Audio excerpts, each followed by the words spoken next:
Ubabona-ke abafowethu laba sebancane benje nceke wenkosi bashawe ikona njengoba bamukela yonke into ngeke phela bayishaya isono ngeke akulula ungomshaya kanjani umuntu okufidayo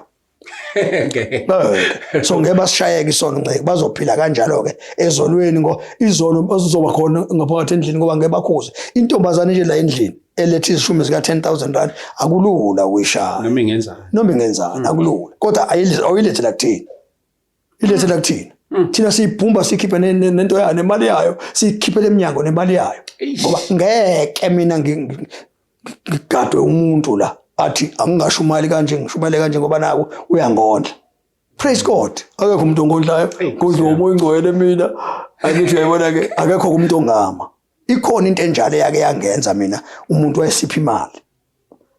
kwamphoqa ukuthi athathe imali yakhe phoqa futhi ukuthi athathe nento zakhe ngithi zokubuza impela Bishop uphendula umbuzo engakawubuza impela ngizobuza ukuthi uswakwa i-experience njalo mina ngathengelwa umuntu imoto ngathengelwa umuntu imoto and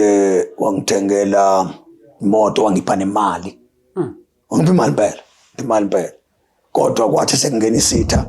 waphoqa ukuthi imali le anginike yona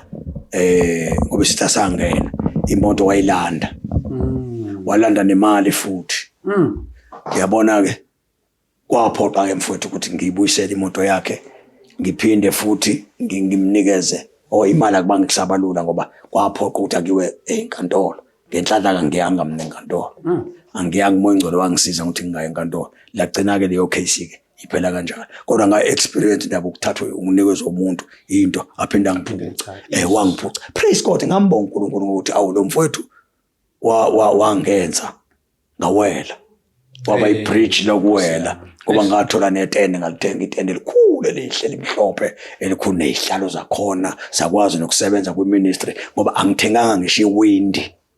iglass lewindi lasekhaya leyo mali nje ngavele ngayifaka esontweni imoto wayithatha kanjani wathi eqeda nje ukuyithatha imoto uNkulunkulu wangireplace wathinta umuntu elimpompo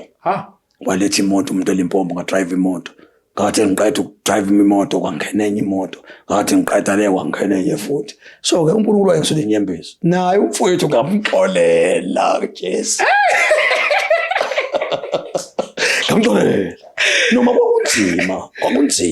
kwakunzima kodwa nje